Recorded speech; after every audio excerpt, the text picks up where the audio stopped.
Hello everybody, I S Vashishtha welcome you all on the platform of G centric.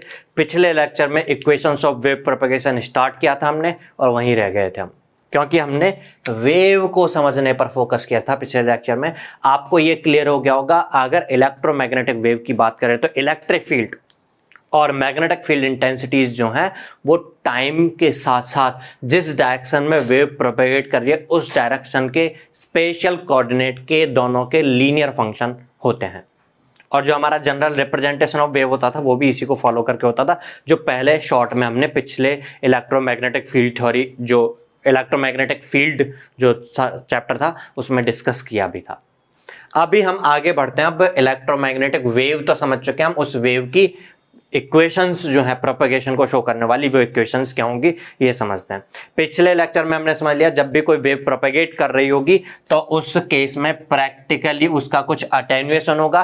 कितना attenuation per unit length पर जाकर के हो रहा है वो अल्फा बताता है, जिसको अटेन्युएशन कांस्टेंट बोलते हैं। और कितना फेज चेंज हो रहा है पर यूनिट लेंथ में ये बीटा बताता है, जिसको हम फेज कांस्टेंट कहते हैं। और इन दोनों का कॉम्बिनेशन जो होता है अल्फा प्लस जे बीटा, ये हमें बताता है गामा, जिसको हम बोलते हैं प्रोपेगेशन कांस्टेंट। चलिए अब हम वेव प्रोपेगेशन की इक्वेशन समझ रहे हैं, तो आपको याद आ रहा है कुछ डेल क्रॉस ई क्या होता है? अरे ये तो भैया हमारी मैक्सवेल इक्वेशन है। Del cross E equal to क्या होता था? Minus del B by del T, जिसको हमने कह दिया था हम साइनोसोडल की बात कर रहे हैं अगर, तो del by del T equal to J omega, तो माइनस ऑफ जे ओमेगा ये हो जाएगा। और बी की जगह म्यू एच कह सकते हो। एक इक्वेशन ये कह सकते हैं हम जो कि ई से एच को रिलेट करके बता रही है।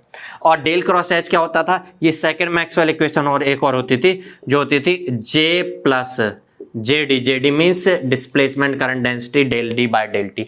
और इसी की जगह हम ऐसा कह देते थे जे ओमेगा, और डी की जगह एप्सिलॉन ई, और जे इक्वल टू होता था सिग्मा ई। तो दोनों में से ई कॉमन आउट लेके ऐसा याद आ रहा होगा, ये दोनों मैक्सवेल इक्वेशंस बनते थे साइनोसोडल फील्ड के लिए। एक और चीज याद दिलाता हूं मैं, del dot del cross A क्या होता है? ये तो किसी भी वेक्टर के कर्ल का डाइवर्जेंस, वेक्टर आइडेंटिटी बोलती थी, जीरो होता है। Del dot del cross H क्या होता है? जीरो होता है। अच्छा अब ध्यान दें अगर हम यहां पर, खैर इस वेक्टर आइडेंटिटी की कोई जरूरत नहीं है, मैं ऐसा करता हूं, मान लो ये डेल क्रॉस ई तो हमें फर्स्ट इक्वेशन में मिल ही रहा है, मैं इसका कर्ल अगेन और कर दूं डेल क्रॉस ई, ऐसा कर दूं तो ये कुछ ए क्रॉस बी क्रॉस सी को फॉलो कर रही है। बक कब रूल क्या होता था? A cross C, B A dot C minus C A dot B. तो ये बक कब रूल से सेम यहां पर मैं ऐसा कर दे रहा हूं। तो मैं यहां पर जो फर्स्ट इक्वेशन है इससे del cross of del cross ही कर रहा हूं, तो इधर में भी हो जाएगा minus of J omega mu का डेल क्रॉस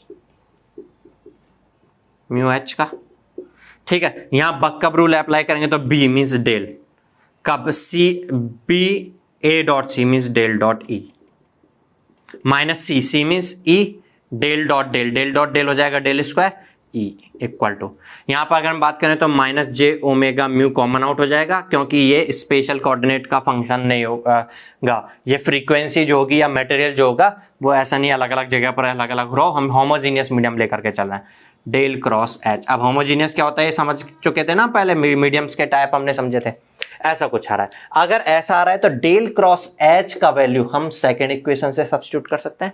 चलिए करते हैं फिर सब्स्टिट्यूट। अगर सब्स्टिट्यूट करेंगे तो ये बनेगा माइनस जे ओमेगा म्यू, और डेल क्रॉस एच का वैल्यू सब्स्टिट्यूट किया सिग्मा प्लस जे ओमेगा एप्सिलॉन ई। और इस साइड में अगर हम देखें तो ध्यान देखना है, ये हो गया ग्रेडियंट ऑफ डाइवर्जेंस, ठीक है, जो कि होता है जीरो, तो हो जाएगा जीरो माइनस डेल स्क्वायर, ये वेक्टर आइडेंटिटी याद आ रही है ना, gradient of divergence is zero, ठीक है, ये जीरो बन करके आ जाएगा। अब जो ये डेल स्क्वायर ई है इसको आप नेगेटिव कैंसिल आउट कर सकते हो, ओवरऑल ऐसे बोल सकते हो डेल स्क्वायर ई, इधर लेके आऊंगा minus of J omega mu sigma plus J omega epsilon E. ये एक इक्वेशन बन के आ रही है, मैं फर्स्ट इक्वेशन कह रहा हूं, ये वेव प्रोपेगेशन की इक्वेशन है।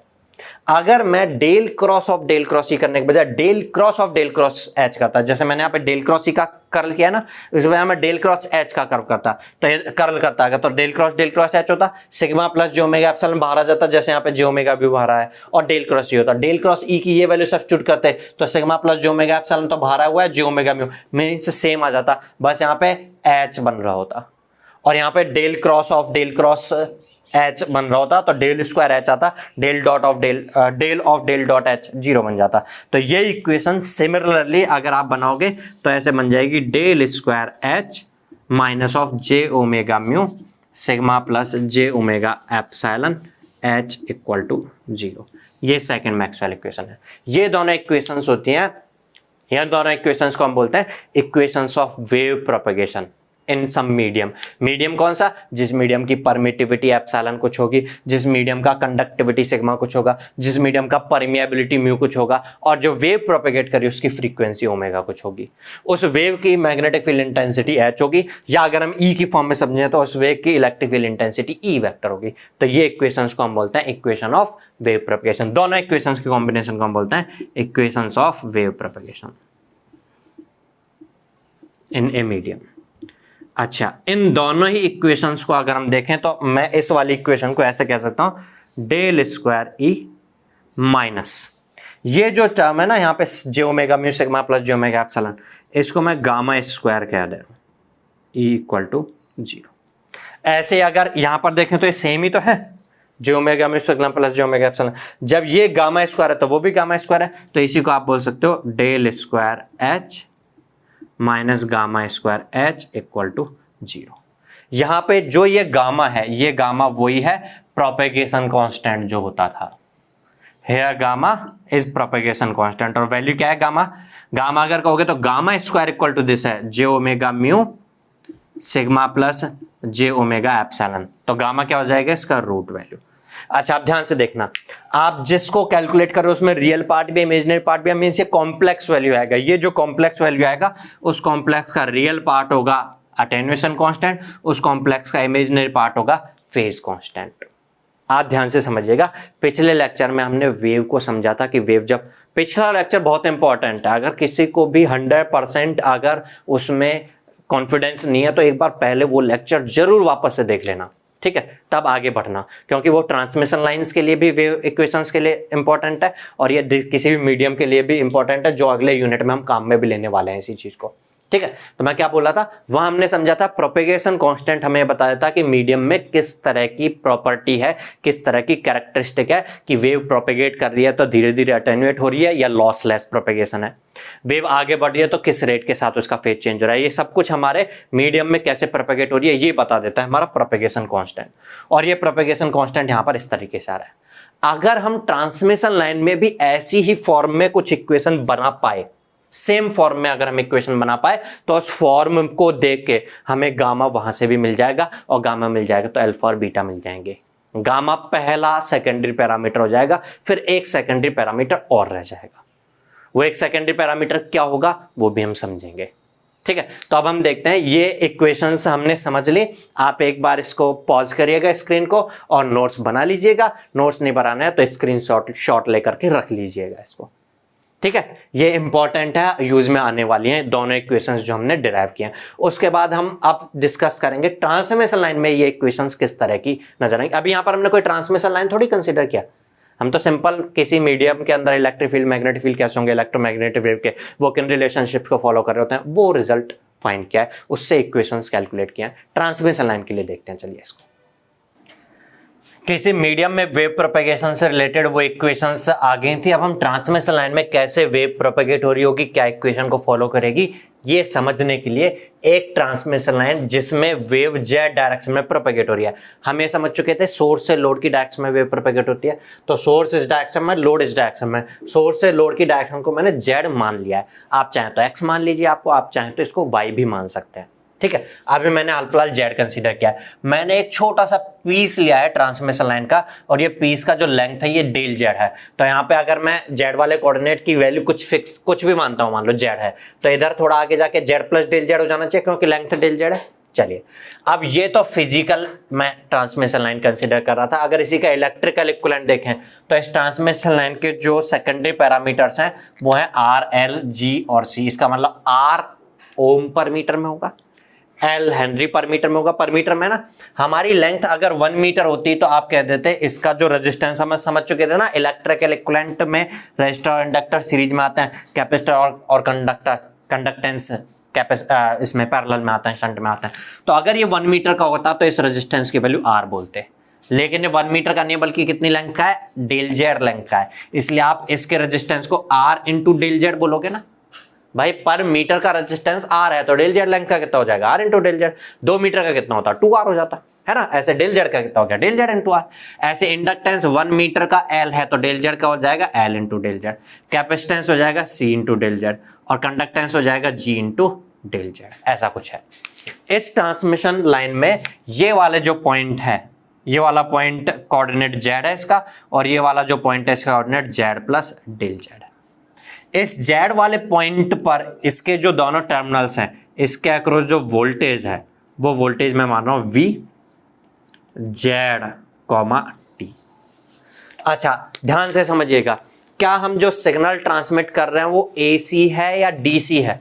हम बात कर रहे हैं एसी सिग्नल्स की तो बात कर रहे हैं, इलेक्ट्रोमैग्नेटिक वेव तो तभी आती है, वो एसी है। इसका मतलब वोल्टेज कहीं पर भी जितना भी होगा वो टाइम का फंक्शन होगा कि नहीं होगा? टाइम के साथ वोल्टेज की साइनोसॉइडल वेव चेंज हो रही है ना, इसलिए तो मैंने टाइम का फंक्शन लिखा है। आप बोलते हो ना हमेशा साइनोसॉइडल जो भी वैल्यू होती है, चाहे फिर वोल्टेज वेव हो या करंट वेव हो, वो टाइम का फंक्शन होती है, इसलिए टाइम का बोला है मैंने। अच्छा ये जेड का बोलने का क्या मतलब है? टाइम का तो बोल सकते हो, आप समझ सकते हो। उसी टाइम पे यहां पर जो वोल्टेज आ रहा होगा वो भी कुछ आ रहा होगा, लेकिन ध्यान से देखिएगा यहां जो वोल्टेज है, क्या आप इस इलेक्ट्रिकल सर्किट को देखें तो ये वाला वोल्टेज और ये वाला वोल्टेज सेम होंगे क्या ये दोनों पैरेलल में? नहीं, पैरेलल में तब होते जब ये टर्मिनल से ये टर्मिनल शॉर्ट होता, तो आप कहते हैं दोनों का एक टर्मिनल ये कॉमन है और दूसरा टर्मिनल तो खैर कॉमन नजर आ रहा है, तब ये पैरेलल होते हैं। लेकिन ये यहां तक का है, ये वाला वोल्टेज केवल इसके अक्रॉस वोल्टेज होगा, इसको और इस कॉम्बिनेशन को आप पैरेलल में बोल सकते हो, इसको और यहां से इन टर्मिनल्स को पैरेलल में नहीं बोल सकते हो। बीच में ये रजिस्टर और इंडक्टर और आगे इनके अक्रॉस कुछ वोल्टेज ड्रॉप हो सकता है। मान लो यहाँ पे 9 वोल्ट हो, 9 वोल्ट में से हो सकता है इन दोनों में मिला के 1 वोल्ट ड्रॉप हो जाए तो यहाँ 8 वोल्ट ही रह जाए, इसलिए यहाँ वाला वोल्टेज कुछ डिफरेंट होगा। और ये डिफरेंट क्यों हुआ? आप इस पॉइंट की बजाय इस पॉइंट तक चले गए तो इस डेल जेड लेंथ में कुछ रेजिस्टेंस और कुछ इंडक्टेंस आ गया, उसके अक्रॉस वोल्टेज ड्रॉप आ रहा है, इसलिए हम बोलेंगे ये जेड प्लस डेल जेड पर है ये वोल्टेज। तो आप कह सकते हो वोल्टेज इसका मतलब स्पेस कोऑर्डिनेट्स का फंक्शन है, जेड पर कुछ होगा, जेड प्लस डेल जेड पर कुछ होगा। साथ साथ में टाइम आपने कोई पर्टिकुलर टाइम पर लिया, ये भी उस टाइम पर और ये भी उस टाइम पर लेके चल रहे हैं। यहां से यहां देख रहे हैं तो हम टाइम के वेरिएशन की बात नहीं कर रहे बल्कि स्पेस कोऑर्डिनेट्स में जिस डायरेक्शन में वेव ट्रेवल कर रही है उस डायरेक्शन में चेंजेस की बात कर रहे हैं, ठीक है। और हम ये समझ चुके हैं कि स्पेस कोऑर्डिनेट्स में चेंज होने के साथ वोल्टेज चेंज होते हुए नजर आ रहा है। अब ये मैं उससे रिलेट नहीं कर रहा कि वेव में चेंज होता था इसलिए मैं चेंज होते हुए लिखूं मैं इसको, मुझे इसलिए चेंज होते हुए नजर आ रहा है क्योंकि आप स्पेस कोऑर्डिनेट में इस डायरेक्शन ऑफ वेव की डायरेक्शन में आगे बढ़ते हैं तो रजिस्टर इंडक्टर जो कि सीरीज में आते हैं उनके अक्रॉस वोल्टेज ड्रॉप होना ही होना है, इसलिए यहाँ वोल्टेज कुछ डिफरेंट आएगा। आगे और जाओगे तो और आगे जाकर के कुछ इंडक्टर रेजिस्टेंस होंगे, उनके अक्रॉस कुछ वोल्टेज ड्रॉप हो जाएगा तो वो और भी डिफरेंट होगा कुछ। चलिए यहां तक की बात क्लियर होती है। हमें करंट की बात करते हैं। मैं मान के चल रहा हूं इसमें जो करंट यहां से जा रहा है वो आ रहा है आई, इस करंट को मैं आई कंसीडर कर रहा हूं आई, ठीक है। और यहां जो करंट आ रहा होगा उसका कुछ लीकेज हो जाएगा ना, इधर कैपेसिटर में से अगर फ्लो होता होगा और इधर कंडक्टेंस में तो हम बोलते हैं ना कंडक्टेंस जो होता था दोनों के बीच में वो कंडक्टेंस लीकेज हो जाता था। कैपेसिटर में भी अगर एसी की बात करते हैं तो एसी के लिए कैपेसिटर शॉर्ट की तरह एक्ट करता है, मतलब कुछ फ्लो होता है। कैसे फ्लो होता है? क्योंकि यहाँ पर एसी की वजह से यहाँ पर डिस्प्लेसमेंट हो रहे होंगे, अंदर डिस्प्लेसमेंट करंट फ्लो रहा होगा, बाहर कंडक्शन करंट फ्लो रहा होगा, ओवरऑल हमें करंट फील होगा, तो यहाँ पर कुछ चला जाता है करंट, इसलिए बचा हुआ करंट कुछ और होगा। तो यहाँ पर आप कह सकते हो जैसे जैसे आप आगे जा रहे होंगे एक डिस्टेंस तक, कुछ डिस्टेंस आगे बढ़ रहे होंगे, वैसे वैसे क्योंकि इस ट्रांसमिशन लाइन के कुछ पर्टिकुलर लेंथ का कुछ कैपेसिटेंस होगा, कुछ कंडक्टेंस होगा, तो उसके अक्रॉस शंट में कुछ करंट चली जाएगी, इसलिए यहाँ वाली करंट और यहाँ वाली करंट डिफरेंट होगी। ये करंट को मैं जेड पर बात कर रहा हूँ इसलिए आई जेड कॉमा टी कह रहा हूँ, ये वाले करंट को मैं I Z plus del Z comma T कह दे रहा हूँ। चलिए हमने करंट इन दोनों टर्मिनल्स पर अलग अलग कैसे हैं वो समझ लिया। आगे से इस टर्मिनल से आगे यही जा रही होगी ना करंट, अब आगे शंट में जो कैपेसिटर इंडक्टेंस होंगे तो और आगे कुछ और हो जाएगी, डिफरेंट हो जाएगी। ऐसे हमने वोल्टेज समझ लिया, सीरीज में रजिस्टर इंडक्टर के अक्रॉस कुछ ड्रॉप हो रहा है तो यहाँ वाला वोल्टेज कुछ डिफरेंट है। मैं अब अप्लाई कर रहा हूँ सबसे पहले केवीएल, किरचॉफ्स वोल्टेज लॉ। ये तो आपको पता ही होगा, जब आप इलेक्ट्रोमैग्नेटिक फील्ड थ्योरी में हाथ डाल रहे हैं तो मैं एक्सपेक्ट करता हूँ कि नेटवर्क थ्योरी तो आप पढ़ चुके होंगे, किरचॉफ्स वोल्टेज लॉ आपको आता ही होगा, एनालॉग इलेक्ट्रॉनिक्स में भी आपने इसको यूज में लिया होगा। केवीएल केसीएल तो यूज में आता है बेसिक, तो वही मैं यहाँ पर यूज में ले रहा हूँ। मैं ऐसे कह सकता हूँ किरचॉफ वोल्टेज के लॉ के according this voltage equal to this voltage plus this voltage plus this voltage. भाई यहाँ से यहाँ तक में आ रहे हैं तो जो जो टर्मिनल जो एलिमेंट्स आ रहे हैं उनके अक्रॉस वोल्टेज को आप ऐड कर दो, वो इसके इक्वल होगा। एक तो ये रजिस्टर आ रहा है इसके अक्रॉस वोल्टेज ड्रॉप, एक ये इंडक्टर आ रहा है इसके अक्रॉस वोल्टेज ड्रॉप, एक ये इन दोनों का जो कॉम्बिनेशन आ गया उसके अक्रॉस वोल्टेज ड्रॉप। भाई मैं ए से लेके बी तक पूरे कॉम्बिनेशन को कैसे ना, वो voltage plus this voltage equal to this voltage, और ये वाला वोल्टेज क्या है वी जेड कॉमा टी। तो मैं ऐसे बोल सकता हूँ V Z comma T equal to inductor resistor के अक्रॉस वोल्टेज। रजिस्टर में अगर करंट आई फ्लो होता है तो वोल्टेज तो आई इंटू आर होता है ना, करंट कितना फ्लो रहा है यहाँ पे आई जेड कॉमा टी, तो आप बोल सकते हो R into del Z. Resistance R नहीं है बल्कि आर इंटू डेल जेड है। यहाँ पे आर तो पर मीटर के लिए था, डेल जेड के लिए आर इंटू डेल जेड है, multiply by current I Z comma T. चलिए फर्स्ट एलिमेंट हो गया। सेकंड, इंडक्टर में अगर कभी कोई करंट फ्लो रहा होता है तो वी वोल्टेज इक्वल टू क्या होता है L D I by D T.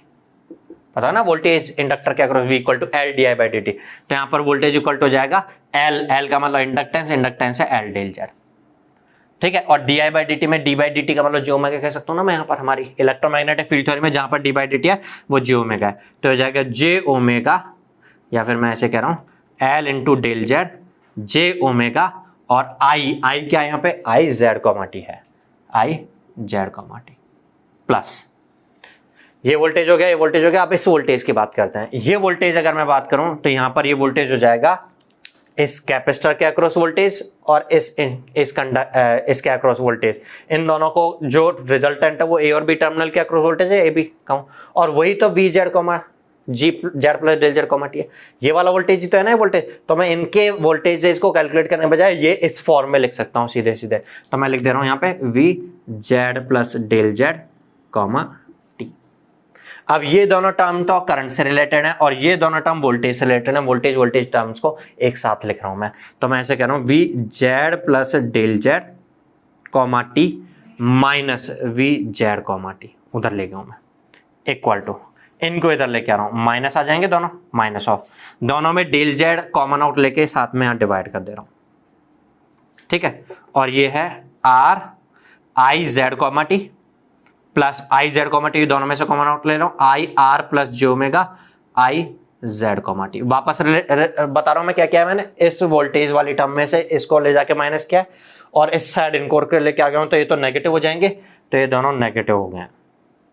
दोनों में डेल जेड कॉमन आउट लेके मैंने यहाँ डिवाइड कर दिया, दोनों में आई जेड कॉमा टी को अलग रख लिया। आई जेड कॉमा टी को यहाँ डिवाइड करने का मत समझना, आई जेड कॉमा टी को अलग रखना है, वोल्टेज वाली टर्म्स को अलग रखना है, हमें आई वाली टर्म्स को अलग रखना है। चलिए यहां तक क्लियर हुआ। क्या डेल जेड हमने कंडीशन ली थी कि del Z tends to zero, ये बहुत छोटी सी लेंथ ली हमने, infinitely small piece of transmission line के लिए हम डिस्कस कर रहे हैं। आपको ये पता होगा differential D Y by D X की डेफिनेशन क्या होती है।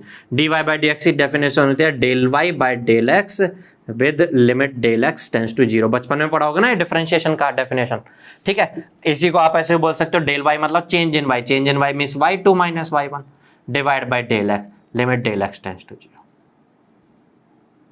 क्या यहां पर भी ऐसा कुछ है, डिवाइड में डेल एक्स या डेल जेड आ रहा है और del Z tends to zero है, अभी तक नहीं कह रहा था लेकिन मुझे याद आ गया मतलब मैं फालतू में पहले नहीं बात कर रहा हूं, अब मैं कह रहा हूं कि लिमिट यहां del Z tends to zero मैं कंसीडर करके चुका ही था। और ये जैसे y2 minus y1 change in y की बात करो, ऐसे voltage at this point minus voltage at this point means change in voltage है, इसलिए ये डिफरेंशियल हो जाएगा किसका, v का, किसके रेस्पेक्ट में, z के रेस्पेक्ट में। आप इसको ऐसे बोल सकते हो y at x2 minus y at x1, दो अलग अलग पॉइंट्स पर होगा ना।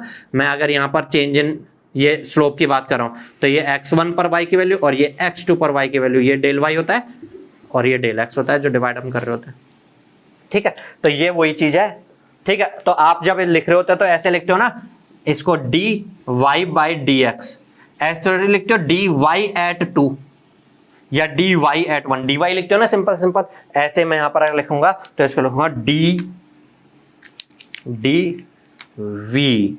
एट जेड या at Z plus del Z नहीं लिखूंगा, जैसे मैंने करा ना एट x2 या एट x1 नहीं लिख रहा हूं मैं, और divide by D Z, D V by D Z ऐसा कहूंगा मैं, equal to minus of R plus J omega L और था ये एल भी था ना, सॉरी ये एल और था, J omega L minus R plus जे ओमेगा एल, और ये हो गया आई।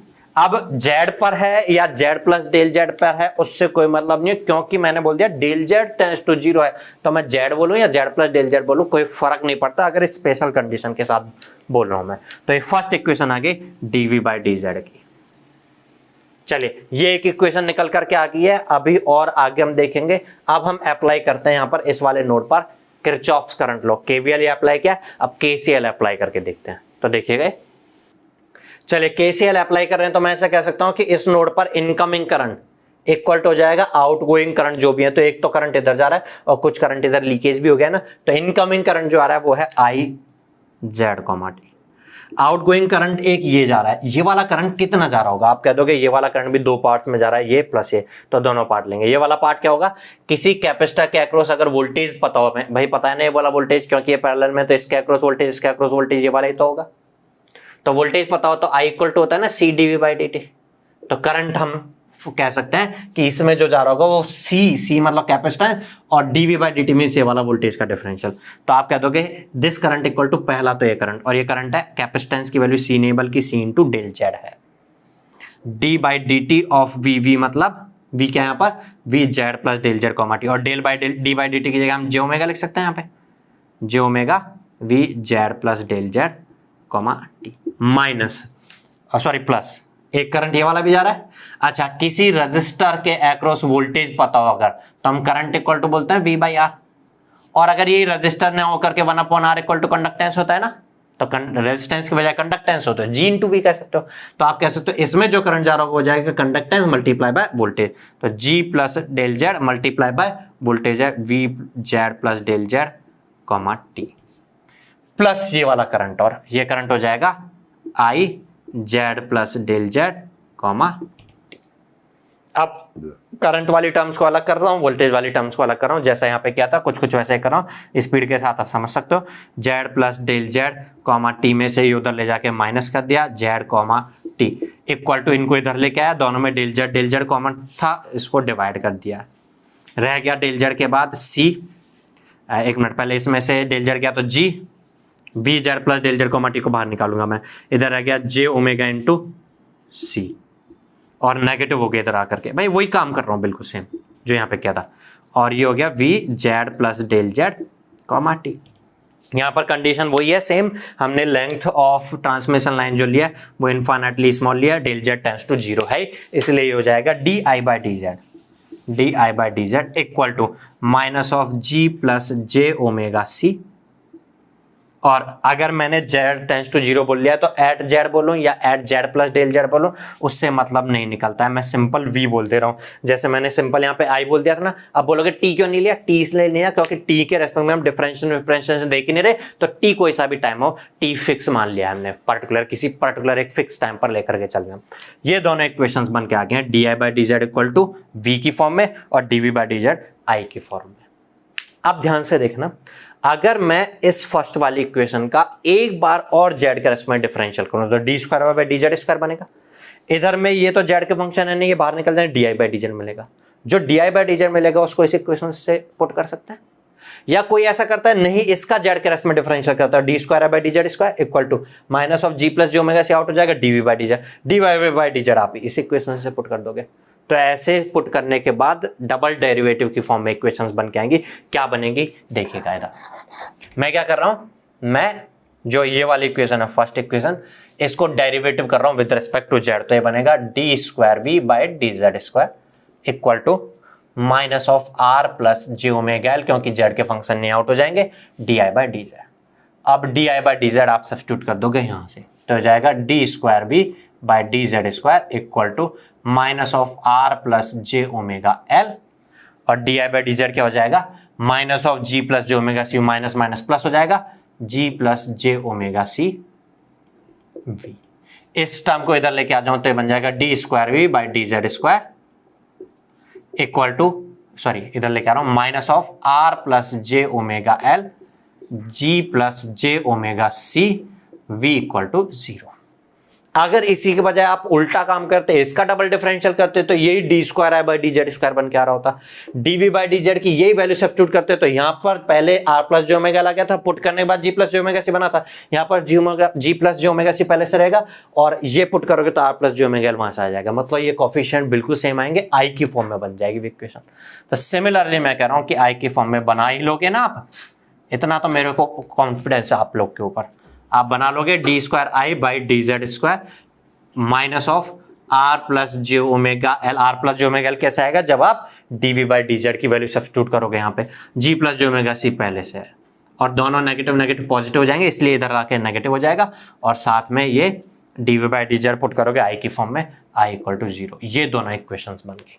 अब ध्यान से समझना, आप लोगों को पुरानी बातें ध्यान आ रही है क्या? पुरानी बातें मतलब पिछले जन्म की, पिछले जन्म की नहीं, अभी हमने ये वाली इक्वेशंस बनाई थी, ठीक है, ये ई और एच की फॉर्म में थी। पुरानी बातें मतलब हमने electrostatic field, magnetostatic field, electromagnetic field ये डिस्कस किया था। तो आपको याद आ रहा है क्या, जो एच होता था वो करंट से रिलेटेड होता था। मैं याद दिलाता हूं, H dot D L equal to I enclosed, current से रिलेटेड होता था ना। और हम जानते हैं करंट जब फ्लो होता है तो आसपास में मैग्नेटिक फील्ड जनरेट होता है। और जो इलेक्ट्रिक फील्ड होता था वो वोल्टेज से रिलेटेड होता था। क्या वोल्टेज इलेक्ट्रिक फील्ड से रिलेटेड होता था, E equal to minus of gradient of V। याद आया ना? तो जैसे ये इक्वेशंस E की फॉर्म में और H की फॉर्म में है, वैसे इक्वेशन E से रिलेटेड होता है V, तो ये V की फॉर्म में। ये H है, H से रिलेटेड होता है I, ये I की फॉर्म में। चलिए यहां पर देखना, लेकिन यहां कुछ अलग सी चीज नजर आ रही है। यहां डेल स्क्वायर नजर आ रहा है और यहां D square by D Z square नजर आ रहा है। ध्यान से देखना एक बार, मैं अगर मान के चलूं कि हमारी इलेक्ट्रोमैग्नेटिक वेव जेड डायरेक्शन में ट्रेवल कर रही है, समझ गए मेरी बात? अगर हमारी इलेक्ट्रोमैग्नेटिक वेव जेड डायरेक्शन में ट्रेवल कर रही है, तो जेड डायरेक्शन में आगे बढ़ने के साथ मींस जेड के साथ इलेक्ट्रिक फील्ड की स्ट्रेंथ का फेज चेंज हो रहा होगा। याद आ रहा है ना? टाइम और स्पेस कोऑर्डिनेट में, स्पेस कोऑर्डिनेट कौन सा वाला, जिस डायरेक्शन में वेव ट्रेवल करती है, पिछले लेक्चर में हमने समझा। तो ई जो होगा वो जेड का फंक्शन होगा अगर जेड डायरेक्शन में वेव ट्रेवल कर रही है, एक्स और वाई का तो नहीं होगा। डेल स्क्वायर का मतलब क्या होता है, डबल डिफरेंशिएशन। लेकिन ये डेल ऑपरेटर तो एक्स के रेस्पेक्ट में डिफरेंशियल करता है, वाई के रेस्पेक्ट में भी करता है और जेड के रेस्पेक्ट में भी करता है। लेकिन अगर हमारा जिसका डिफरेंशियल कर रहे हैं वो एक्स और वाई का फंक्शन ही नहीं है, केवल और केवल जिस डायरेक्शन में वेव ट्रेवल करते हैं उसी डायरेक्शन के हिसाब से फेज चेंज हो रहा होता है, उसी डायरेक्शन में आगे बढ़ने के साथ, इसलिए ई केवल जेड का फंक्शन है। तो यहाँ पर अगर वेव जेड डायरेक्शन में ट्रेवल कर रही है तो डेल स्क्वायर बोलो या D square by D Z square बोलो, एक ही बात है। लेकिन अगर वेव एक्स डायरेक्शन में ट्रेवल कर रही हो तो D square by D X square नजर आ रहा होता। फिर अभी हाल फिलहाल मैं वेव को जेड डायरेक्शन में ट्रेवलिंग मान के चल रहा हूं और मैंने यहां पर भी कंसीडर किया था कि मेरी ट्रांसमिशन लाइन में भी वेव जेड डायरेक्शन में ट्रेवल कर रही है, इसलिए यहां पे D square by D Z square आ रहा है। अगर मेरी वेव जेड की बजाय एक्स में ट्रेवल कर रही होती तो यहाँ D square by D X square आ रहा होता, और मैंने बोला ये एक्स में ट्रेवल कर रही होती तो यहाँ पर भी तो D square by D X square आ रहा होता। मतलब ये डेल स्क्वायर बोलूं या D square by D Z square बोलूं, एक ही बात है। ये v बोलूं या सॉरी ये e बोलूं यहां पर या ये v बोलूं, एक ही बात है। तो ये इक्वेशन सेम है। वो equation of wave propagation in a medium हो जाएगी in terms of electric field, magnetic field. यहां हमने समझा था ट्रांसमिशन लाइन में जो एनर्जी ट्रांसमिट होती है सोर्स से लोड में, वो करंट की फॉर्म में या वोल्टेज ड्रॉप की फॉर्म में होती है, इसलिए इक्वेशन भी वोल्टेज या करंट की फॉर्म में ही आनी चाहिए, इसलिए वोल्टेज या करंट की फॉर्म में इक्वेशन आ रही है। तो हम इन्हीं से इसको कंपेयर करें तो कह सकते हैं यहां पर ये इक्वेशन है एक तरह से del square V minus gamma square V equal to 0, मतलब ये गामा स्क्वायर है, उससे कंपेयर कर रहा हूं। तो ऐसे ये है डेल स्क्वायर एच की है डेल स्क्वायर आई माइनस गामा स्क्वायर एच की जगह आई है, तो आप कह सकते हो ये गामा स्क्वायर है। दोनों तरीके से एक ही बात है ना। वहां जो गामा स्क्वायर होता था वो इसका स्क्वायर होता था, याद है? ये इक्वेशन से गामा हमने रिलेट किया था। यहां पर जो गामा स्क्वायर होगा वो ये हुआ, तो गामा इसका रूट हो जाएगा। तो मैंने बोला था ट्रांसमिशन लाइन में जो सेकेंडरी पैरामीटर हैं जो आपकी वेव को रिलेट कर रहे होते हैं कि वेव मीडियम में किस तरह से प्रोपेगेट हो रही होगी, कितना अटेन्यूएशन हो रहा होगा, कैसे फेज चेंज हो रहा होगा, वो गामा बहुत इंपॉर्टेंट पैरामीटर है जो हमें ये बताता है। तो यहां पर अगर हम गामा उन्हीं से कंपेयर करें तो गामा रिजल्ट बन करके आ रहा है, ये हटा देता हूं मैं, समझ में आ गया होगा। फाइनल रिजल्ट जो बन के आ रहा है वो मैं यहाँ पे लिख दे रहा हूँ, comparing these equations of wave propagation in transmission line to the equation of wave propagation in medium, gamma can be said r plus j omega l ji plus J omega सी, ये तो गामा स्क्वायर था, gamma square के साथ आ रहा है ना, इसका root is gamma, ये है भाई गामा। तो ये हमारा सेकेंडरी पैरामीटर आ गया है गामा। अगर इसको सॉल्व कर लें तो इसका जो रियल वैल्यू होगा दैट विल बी अल्फा, और इसका जो इमेजिनरी पार्ट होगा दैट विल बी बीटा। अब हम आगे बढ़ करके डिफरेंट केसेस में ये रियल पार्ट और इमेजिनरी पार्ट निकालना सीखेंगे। और ये जो रियल पार्ट इमेजिनरी पार्ट निकालना है, ये आपने मैथमेटिक्स में कॉम्प्लेक्स फंक्शंस पढ़ते होंगे तो वहां पे समझते होंगे ना कि किसी कॉम्प्लेक्स नंबर का रूट कर दें तो रियल इमेजिनरी पार्ट कैसे फाइंड करते हैं, और इसको आपने कंट्रोल सिस्टम्स में भी यूज में लिया होगा। नहीं भी ध्यान आ रहा हो तो यहाँ पर कैसे होता है, कैलकुलेट कैसे करना होता है, ये भी मैं बताऊंगा आगे चल करके, ठीक है। ओवरऑल अभी समझ लेना, रियल पार्ट इमेजिनरी पार्ट मतलब सेकेंडरी पैरामीटर आ गया। एक और सेकेंडरी पैरामीटर होता है प्रोपेगेशन कांस्टेंट के अलावा भी, उसको और डिस्कस करके इस लेक्चर को खत्म करते हैं। फिर हम डिफरेंट स्पेशल केसेस डिस्कस करेंगे अगले लेक्चर में। तो वो और क्या होता है स्पेशल सेकेंडरी पैरामीटर दूसरा, वो समझते हैं एक बार। चलिए, जो स्क्रीन पर लिखा हुआ है वो आपको सारा कुछ समझ में आ रहा होगा। ये इक्वेशंस ऑफ वेव प्रोपेगेशन होती थी, इनको हम किसी मीडियम में वेव प्रोपेगेट हो रही है उसके इलेक्ट्रिक फील्ड और मैग्नेटिक फील्ड कैसे रिलेट हो रहे होंगे, ये हमने समझा था। इन्हीं से कंपेयर किया था हमने ट्रांसमिशन लाइन में जो इक्वेशंस बन करके आए, ट्रांसमिशन लाइन में जो इक्वेशंस बन के आए उससे कंपेयर करके ये गामा हमने, जैसे यहाँ पे गामा होता था ये समझ लिया रियल पार्ट इमेजिनरी पार्ट है, और ये गामा ही है सेकेंडरी पैरामीटर। इससे पहले हम पैरामीटर्स की बात करें ट्रांसमिशन लाइन में, तो प्राइमरी पैरामीटर समझे थे हमने आर एल जी और सी। ये कोई भी ट्रांसमिशन लाइन, अलग अलग तरह की transmission line, 2 wire coaxial cable या माइक्रोस्ट्रिप लाइन में उसका कंस्ट्रक्शन मटेरियल क्या है और डायमेंशंस क्या है उन पर डिपेंड करते हैं ये प्राइमरी पैरामीटर। उसके बाद हम बात करने जा रहे हैं सेकेंडरी पैरामीटर। सेकेंडरी पैरामीटर में से पहला सेकेंडरी पैरामीटर गामा है, जिसका real part imaginary part alpha beta जिनको हम बोलते हैं, ये होता था एक्सप्रेशन, ठीक है। अल्फा है अटेन्युएशन कांस्टेंट, बीटा है फेज कांस्टेंट। मैं साथ में ये मेंशन कर देता हूं, अल्फा है अटेन्युएशन कांस्टेंट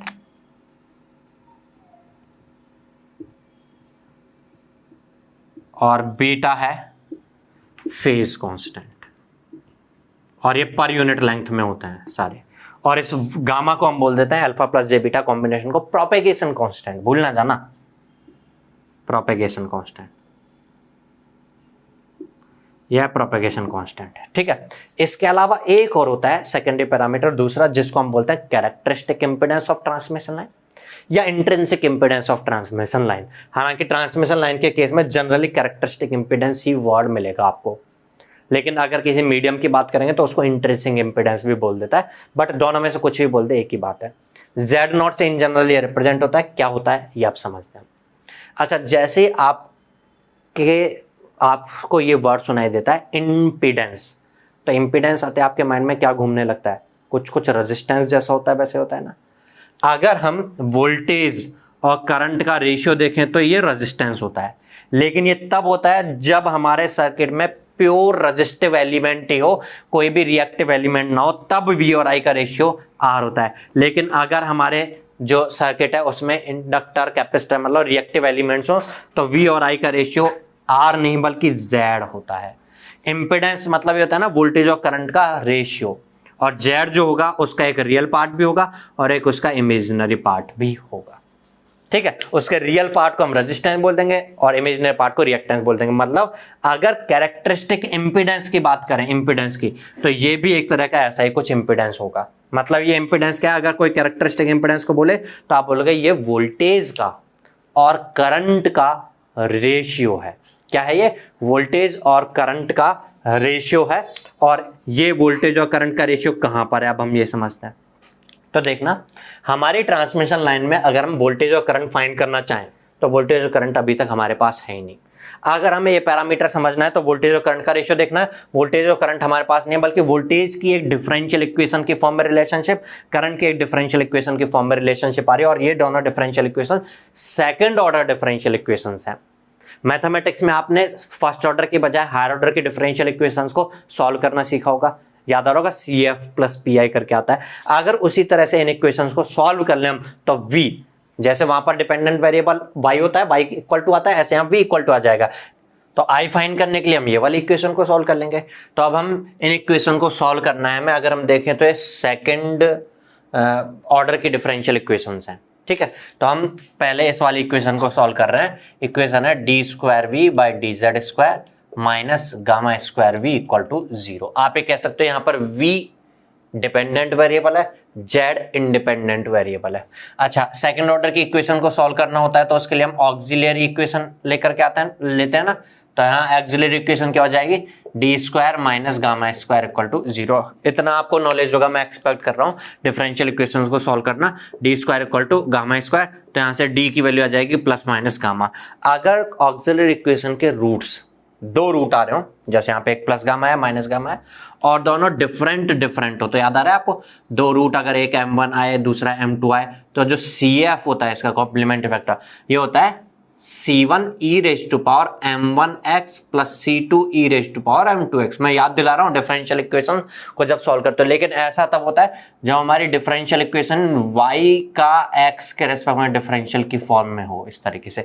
तो x पर डिपेंड कर रहा होगा, x है इंडिपेंडेंट वेरिएबल, तो x की फॉर्म में आता है। यहाँ पर x की बजाय क्या है, z, तो z की फॉर्म में आएगा। और क्या आएगा, यहाँ पे y आता था, यहाँ पे क्या आएगा, v आएगा। तो v का जो CF बन रहा होगा सॉल्यूशन में, वो आ जाएगा C1 e raise to power m1 means gamma और z plus C2 e raise to power minus gamma, m2 दूसरा रूट माइनस गामा है ना, माइनस गामा z। चलिए ये CF, और मैं आपसे पूछूं PI क्या होगा, तो यहाँ पे इक्वल में फंक्शन 0 है तो PI 0 ही बन के आएगा। तो overall solution V equal to CF plus PI means ये हो जाएगा C1 e raise to power gamma z plus C2 e raise to power minus gamma z। ये ओवरऑल इस डिफरेंशियल इक्वेशन का सॉल्यूशन हो जाएगा। अब एक बार ये जो डिफरेंशियल इक्वेशन का सॉल्यूशन है ये V बता दे रहा है आपको। हम समझ चुके थे इंट्रिंसिक इंपीडेंस Z0 से जिसको रिप्रेजेंट कर रहे थे वो वोल्टेज और करंट का रेशियो होगा। तो वोल्टेज तो चलिए यहां से समझ में आएगा, करंट हम दूसरी इक्वेशन को सॉल्व करके करंट कैलकुलेट कर लेंगे, लेकिन उससे पहले ये वोल्टेज में दो पार्ट जो हैं इनको समझते हैं। चलिए इसको अगर आप समझें तो यहां पर एक तो ये वाला पार्ट है, इस पार्ट को देखें तो आप कह सकते हैं Z के साथ जो V होगा वो एक्सपोनेंशियली, नेगेटिव एक्सपोनेंशियल इसलिए इंक्रीज हो रहा होगा या डिक्रीज हो रहा होगा, एक्सपोनेंशियली डिक्रीज हो रहा होगा। इनिशियल वैल्यू C2 होगी और फिर C2 से डिक्रीज होती जा रही होगी इस तरीके से, लेकिन ये एक्सपोनेंशियल पॉजिटिव है इसलिए इंक्रीज हो रहा होगा। यहां पर अगर मैं मान के चलूं Z इक्वल टू 0 पर जो वैल्यू है वो अगर C1 है तो C1 से इस तरह से एक्सपोनेंशियली इंक्रीज हो रहा होगा, इस तरीके से ऐसा कुछ होगा।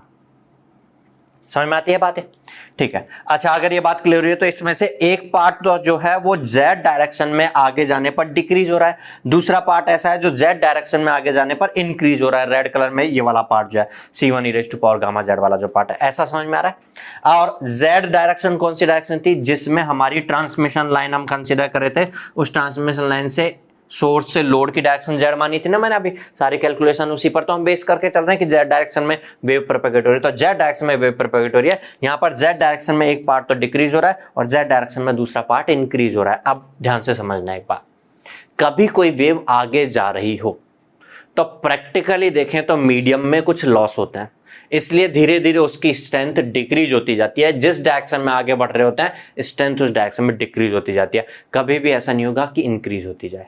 जैसे आपका बल्ब अगर जल रहा है, उससे रोशनी आ रही है, तो बल्ब के पास जो लाइट की इंटेंसिटी होगी वो ज्यादा होगी, लाइट की स्ट्रेंथ ज्यादा होगी, लेकिन बल्ब से थोड़ा थोड़ा जैसे जैसे दूर आते जाओगे लाइट की स्ट्रेंथ कम होती जाएगी। सिंपल सी बात है, समझ में आने वाली बात है। लेकिन जैसे जैसे बल्ब से दूर जाए वैसे वैसे लाइट का स्ट्रेंथ बढ़ तो नहीं सकता है। यहां पर अगर हमें दूसरे वाले पार्ट को देखें तो जैसे जैसे दूर जा रहे हैं, मतलब जिस डायरेक्शन में वेव प्रोपेगेशन हो रहा है उस डायरेक्शन में जा रहे हैं, तो ये रेड वाला जो पार्ट है, ये वाला पार्ट इंक्रीज होते हुए नजर आ रहा है। अब इसके लिए दूसरा एग्जांपल समझिएगा। मैं एक टॉर्च जलाता हूं, उस टॉर्च को इस तरह से इंसिडेंट करता हूं रोशनी। यहां पर जो लाइट की इंटेंसिटी है वो धीरे धीरे आगे बढ़ने के बाद कम होती जा रही होगी और फिर आकर के इस सरफेस पर आकर के इंसिडेंट होती है। ये सरफेस कुछ पार्ट ऑफ लाइट को तो एब्जॉर्व कर लेगा और बाकी पार्ट को वापस से रिफ्लेक्ट करेगा। अब जो रिफ्लेक्टेड वेव होगी वो इस डायरेक्शन में ट्रेवल कर रही है, क्योंकि इस मीडियम में ट्रेवल कर रही है तो धीरे धीरे उसकी इंटेंसिटी कम हो रही होगी, तो धीरे धीरे इस डायरेक्शन में कम होती जा रही होगी वो। मैं मान के चल रहा हूं लाइट की इंटेंसिटी जिसमें मेजर करके चलो, मैं एक बार 10 मान के चल रहा हूं उसको। यहाँ 10 थी, यहां से क्योंकि लॉस होता जा रहा है यहाँ आते 8 रहेगी, 2 का लॉस हो गया। अब 8 में से कुछ एब्जॉर्ब कर लिया उसने, मान लो 5 एब्जॉर्ब कर लिया, 3 वापस से रिफ्लेक्ट हुई, 3 जो होगी वो धीरे धीरे यहाँ डिक्रीज हो रही होगी ना। अब मैं ओवरऑल देखूं तो एक पार्ट जो है जो 8 से यहां पर आते होते 5 हुआ था, जो भी मैं कंसिडर कर रहा था, मैं ऐसे कंसिडर कर रहा था जो 10 से 8 हुआ था, सॉरी 10 से 8 हुआ था, वो वाला पार्ट कम हो रहा होगा, और एक जो रिफ्लेक्ट वाला पार्ट होगा उसको देखूंगा तो यहां पर ज्यादा होगा वो, क्योंकि यहां से रिफ्लेक्ट हुआ, धीरे धीरे आगे बढ़ने में बढ़ता हुआ नजर आ रहा होगा। मैं वापस से इसी चीज को रिपीट करता हूं दूसरे एग्जांपल से। अगर मैं ट्रांसमिशन लाइन कंसीडर कर रहा हूं, इस ट्रांसमिशन लाइन से मैंने 10 वोल्ट का वोल्टेज यहां पर इस जगह पर है सोर्स वाले एंड पर। जैसे जैसे आगे बढ़ रहा होगा ट्रांसमिशन लाइन में कुछ ना कुछ लॉस होते हैं, आगे जाके हम समझेंगे भी ये लॉस कब कम होते हैं, किस पर चीज पर डिपेंड करते हैं। बिना लॉस का मींस लॉसलेस ट्रांसमिशन कैसे होगा, बट प्रैक्टिकली तो लॉसेज होते हैं। तो यहाँ पर 10 वोल्ट है तो धीरे धीरे आके यहाँ पर 10 वोल्ट नहीं बल्कि कुछ कम हो रहा होगा, और आप समझ भी सकते हैं कि हमारी जो ट्रांसमिशन लाइन है उसका करस्पॉन्डिंग रेजिस्टेंस और इंडक्टेंस होता है, जिसके अक्रॉस पावर जो होगा का वोल्टेज ड्रॉप होगा कुछ ना कुछ, ठीक है, पावर नहीं सॉरी वोल्टेज ड्रॉप होगा, तो इसलिए धीरे धीरे कम होता है। तो यहाँ 10 वोल्ट से 8 वोल्ट रह गया, मींस 2 वोल्ट का लॉस हो गया। उस 8 वोल्ट में हमारा जो लोड है उस पूरे के पूरे को एब्जॉर्ब कर सकता है, या 8 वोल्ट में से हो सकता है कि 6 वोल्ट एब्जॉर्ब करे, 2 वोल्ट रिफ्लेक्ट कर दे, या हो सकता है कि 5 वोल्ट एब्जॉर्ब करे, 3 वोल्ट रिफ्लेक्ट कर दे। तो जो रिफ्लेक्ट हुआ 3 वोल्ट, वो 3 वोल्ट इधर धीरे धीरे कम हो रहा हो, क्योंकि ट्रेवल में हमेशा लॉस होता है, इधर से लॉस हुआ है तो इधर से भी लॉस हो रहा होगा, इधर से जो वोल्टेज आ रहा होगा उसके लिए भी तो सीरीज में रजिस्टर और इंडक्टर होंगे, उनके अक्रॉस कुछ वोल्टेज ड्रॉप होगा, तो यहाँ से 3 से कम होते होते हो सकता है 1 रह जाए। आप ध्यान से समझना, जो इंसिडेंट मतलब फॉरवर्ड डायरेक्शन में ट्रेवलिंग है, जो फॉरवर्ड डायरेक्शन में जा रहा है मींस सोर्स से लोड की डायरेक्शन में जा रहा है, वो 10 वोल्ट से धीरे धीरे कम होते हुए नजर आ रहा होगा एक्सपोनेंशियली, जैसे कि ये ब्लैक वाला नजर आ रहा है। और जो वापस से रिफ्लेक्ट होकर है वो 3 वोल्ट से इधर 1 वोल्ट है। अगर मैं इधर जा रहा हूँ तो 1 से बढ़ते बढ़ते 3 तक जा रहा होगा ना, तो इस डायरेक्शन में जाने पर, डायरेक्शन ऑफ वेव प्रोपेगेशन में जाने पर, सोर्स से लोड के डायरेक्शन में जाने पर बढ़ते हुए नजर आ रहा होगा, जैसे सोर्स से लोड के डायरेक्शन में जाने पर बढ़ते हुए नजर आ रहा है। मींस जो रिफ्लेक्ट होता है वो ही आगे जाने पर बढ़ते हुए नजर आ रहा होगा। इसका मतलब एक्चुअल में ये फॉरवर्ड डायरेक्शन में ट्रेवल कर रहा होगा तो रिटर्न डायरेक्शन में ट्रेवल कर रहा होगा। जिस डायरेक्शन में एक्चुअल में ट्रेवल करता है हमेशा वेव उस डायरेक्शन में कुछ लॉस की वजह से डिक्रीज होता है। एक्चुअल में जो रेड कलर में मैंने इन जो इसका मैग्नीट्यूड शो किया है वोल्टेज का, ये वाला पार्ट जो है वो अगर आप देखेंगे तो इस डायरेक्शन में ट्रेवलिंग वोल्टेज वेव है। किस डायरेक्शन में वेव है? वो ट्रेवलिंग लोड से सोर्स की डायरेक्शन में। हम बात कर रहे थे कि वेव तो सोर्स से लोड की डायरेक्शन में जाती है, सोर्स से लोड की डायरेक्शन में जा रही है, बिल्कुल सही बात है। हो सकता है लोड पूरे के पूरे को एब्जॉर्ब कर ले, हो सकता है कुछ रिफ्लेक्ट कर दे, तो जो रिफ्लेक्टेड होगी, अब ये मैंने तो समझाने के लिए बनाया, एक्चुअल में इतना नहीं है। जब यहाँ पर इतनी इंटेंसिटी का पहुंचा है तो इतनी इंटेंसिटी का कैसे रिफ्लेक्ट हो सकता है, आपके मन में ये क्वेश्चन आ सकता है। ये समझाने के लिए बताया मैंने कि मुझे एक्सपोनेंशियली इंक्रीजिंग और डिक्रीजिंग फंक्शन दिख रहे हैं। एक्चुअल में यहाँ से जो रिफ्लेक्ट हो रहा होगा वो एक्सपोनेंशियली इस तरीके से आ रहा होगा, जितना रिफ्लेक्ट हुआ है मैक्सिमम टू मैक्सिमम जितना पहुंचा है उतना रिफ्लेक्ट हो सकता है, या जो इंसिडेंट है वो डिक्रीज हो रहा होगा लेकिन कम स्लोप के साथ, फिर इसने कुछ एब्जॉर्ब कर लिया और फिर यहां से थोड़ा सा ये रिफ्लेक्ट हो रहा है, इस तरीके से ऐसा कुछ हो रहा होगा।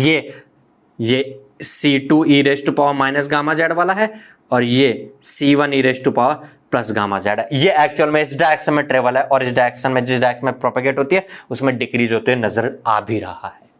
तो हम समझ सकते हैं यहां पर जो एक्सप्रेशन हमने सॉल्व किया है उसमें 2 पार्ट हैं। एक ये है इंसिडेंट वेव है, ये जो सोर्स से लोड पर इंसिडेंट हो रही है, और ये लोड से वापस से रिफ्लेक्ट होकर आ गई रिफ्लेक्टेड वेव है। 2 पार्ट होंगे। अब इसी को दूसरी फॉर्म में ऐसे इन जनरल हम आगे से रिप्रेजेंट करेंगे। अच्छा, हम ये कह सकते हैं वोल्टेज एट एनी जेड बता रहा है, जिस चाहे जेड पर आप बता दो, इस जेड पर बता दो, इस जेड पे इन दोनों का वैल्यू का एडिशन करके बोल दोगे इन दोनों का। अगर इस जेड पे चाहिए तो इन दोनों का ऐड करके बोल देंगे, सीधी सी बात है, ठीक है। तो ये एट एनी जेड जो आ रहा है वोल्टेज वो आ रहा है, एक तो ये वाला पार्ट इंसिडेंट वाले पार्ट को मैं ऐसे कह देता हूँ V0 plus E raise to power minus gamma Z. आपको पता होगा ना जब हम डिफरेंशियल इक्वेशंस को सॉल्व करते हैं तो ये इंटीग्रल कांस्टेंट्स बाउंड्री कंडीशंस पर डिपेंड करते हैं, जिनकी वैल्यू 0 पॉजिटिव नेगेटिव कुछ भी आ सकती है। तो ये कांस्टेंट जो होगा उसको मैंने V0 प्लस नाम दे दिया है। क्यों दिया इसको V0 प्लस नाम? देखना, ये एट Z इक्वल टू 0 पर जो वैल्यू है वो है वोल्टेज की वैल्यू, तो V एट 0 ये V0 लिखने का मतलब है, और प्लस मतलब जो पॉजिटिव Z डायरेक्शन में जा रहा है, इंसिडेंट डायरेक्शन में जो इंसिडेंट है। आगे से जरूरी नहीं है कि पॉजिटिव जेड में जाए, पॉजिटिव एक्स में भी जा सकता है। हो सकता है हमारा जो सोर्स हो वो इस तरफ हो और इधर नेगेटिव जेड में, मतलब जो इंसिडेंट डायरेक्शन में होगा उसको प्लस करके लिखेंगे हम, ठीक है। फॉरवर्ड डायरेक्शन में जो होगा उसको प्लस करके लिखेंगे, और जो वापस से रिटर्न हो रहा होगा वो जो वैल्यू होगा एट जेड इक्वल टू 0 वो C1 होगा। भाई ऐसे बढ़ते हुए नजर आ रहा है ना, ये C1 होगा। तो ये C1 को हम V0 माइनस कह दे रहे हैं एट जेड इक्वल टू 0, जो उल्टी डायरेक्शन में, नेगेटिव डायरेक्शन में, e raise to power plus gamma Z. समझ में आई बात? अगर ये समझ में आ गया तो इसी तरीके से जो दूसरी इक्वेशन थी D square I by D Z square minus gamma square Z equal to 0 current की इक्वेशन थी, सेम ही तो है, v की जगह आई आ जाएगा यहाँ पर, सेम वही सॉल्यूशन बनेगा। तो रिजल्टिंग जो आएगा आई एट जेड वो आ जाएगा आई नॉट प्लस वही दो पार्ट आएंगे e raise to power minus gamma Z, क्योंकि इसमें भी तो डिफरेंशियल इक्वेशन के ऑक्सिलरी इक्वेशन के दो रूट आएंगे प्लस माइनस गामा, तो इसमें भी सेम सॉल्यूशन बन करके आएगा plus I naught minus e raise to power gamma Z. ये दोनों इक्वेशंस आ गए, एक वोल्टेज को रिप्रेजेंट कर रही है, एक करंट को रिप्रेजेंट कर रही है, और उस वोल्टेज और करंट में भी दो पार्ट हैं, एक इंसिडेंट वाला वोल्टेज और इंसिडेंट वाला करंट है, एक ये रिफ्लेक्टेड वाला वोल्टेज और रिफ्लेक्टेड वाला करंट है। चलिए ये रिफ्लेक्टेड वोल्टेज है। अगर ये समझ में आ गया तो अब हम जेड नॉट कैरेक्टरिस्टिक इंपेडेंस को समझते हैं।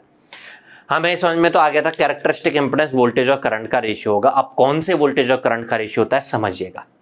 हम हमारी ट्रांसमिशन लाइन जो है, ये हमारी ट्रांसमिशन लाइन है, इस ट्रांसमिशन लाइन में हम ये मान के चल रहे हैं जेड एक्स में वेव प्रोपेगेशन हो रहा है, तभी जेड की फॉर्म में मैंने सारे रिजल्ट बताए। जेड इक्वल टू यहाँ 0 है, ऐसे 1 2 3 4 5 यहाँ 5 होगा कहीं पे, ऐसे 6 7 8 और ये टोटल लेंथ अगर एल है तो Z equal to L load पर आ जाएंगे हम, ऐसा कुछ हो रहा है।